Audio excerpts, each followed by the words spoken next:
Now, feats have been a controversial topic since day one of For Honor, and well, they still are to this day, seeing as the entire balance patch was just feats last month. Some feats, though, truly outshine the rest of them in many ways. Now, when I say hated, I don't mean overpowered or broken, although some of them are just completely overpowered. So I decided to biasly look at every single feat in every single category and pick out which one I think is understandably the most annoying feat in every category.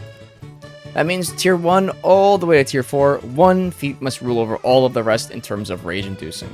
If you're new to the channel or coming back, I'd love it if you sub. We're still climbing and the support I've been getting is amazing. I love it and I thank you all so much. I don't know why she's locked onto you, but alright. For tier 1 there really isn't a lot of competition, but I'm going to give it a two-way tie. The two feats I'm talking about are Gravity's Pull, ran by Afira, and Kanagaru, ran by Kyoshin. See, Gravity's Pull was just nerfed, but the core aspects of it really didn't change it or make it less annoying.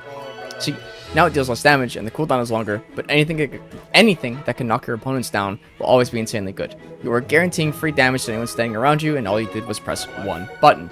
The second one, Kanagaru, is the feat that gives Kyoshin passive bleed damage for 10 seconds to any attack after successful superior block. The problem comes down to A, bleed being stupid overpowered because bleed damage doesn't actually feed your opponent revenge, B, because it heals him with his second feat, and may I say it's a good amount of healing, and C, Kaze cuts plus bleed damage is just stupid annoying. There's no worse feeling in the world than seeing Kyoshin slowly heal a health bar back while he's taking one away from you. See, moving on to tier 2, we have a bit more annoying things, and I will give honorable mentions to things like Caltrops on Nusha, Shooting Stars on Shinobi, and Blink on Shaolin. But there's truly only one single feat that stands undefeated in terms of annoying. I think many of you know where I'm going with this, and yes, it's Kunai. This feat is insanely annoying because every single goddamn Orochi player uses Kunai. See, Orochi is already one of the most massively annoying characters in the game, but a 30-second cooldown on a fucking 20 damage feat that guarantees a zone if you're close enough and will also give a free bash if they choose to dodge it. Kunai is just miles above anything in the second feat category. Nothing, and I mean nobody, can possibly change my mind that Kunai is way better than it needs to be. I think the person who thought a 30-second cooldown would be alright should kindly resign from their job.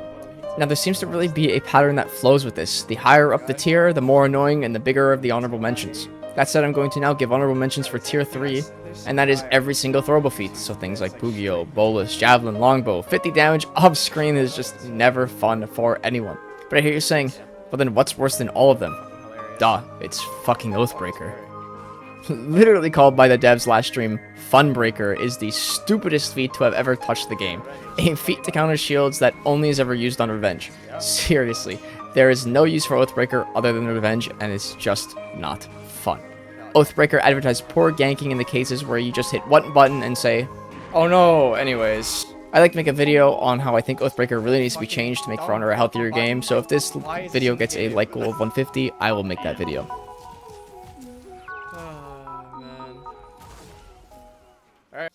Ooh, the big mama of feats. Genuinely, yeah, tier 4s kind of need to be very good and overpowered, but some of them are just like, why even make this if you knew it wasn't going to be fun?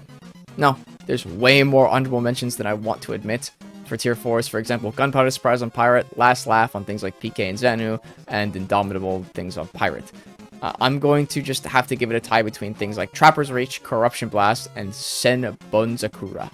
Like, Trapper's Reach is just so poorly fucking made. I'm sorry, Ubisoft, but what on earth were we thinking? A 4th tier feat that's a ranged guard break, does 40 bleed damage, and confirms a guard break throw when it hits. It's like you wanted to make a Warlord, but without the effort. 99% of the time you get Trapper's Reach, it's off screen and then thrown into whatever ledge the Ocelotl was standing beside.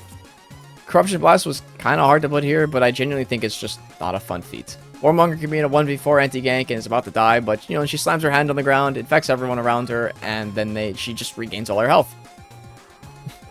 I've never seen a team fight lose after Warmonger pops Corruption Blast, and that's why I'm putting it here. I mean, lastly, I'm really gonna have to just give it to Hitakiri's Senzabakura. Mainly because it's just an insta-kill feat, known for its confirmed ganking. 200 damage outright, and 150 damage on damage fall-off. I mean, no matter what happens, what gank you're getting hit by, if this hits you, you're just not surviving it. That's been it. I know there's a lot of feats I definitely missed with the honorable mentions, but, you know, I didn't want this video to be 6 hours long or ranking every single feat, unless you guys want that video. But, yeah, let me know what you guys think of the list I made, because, you know, it's pretty biased towards me and how I play the game. And remember, no comment is a bad comment. I hope.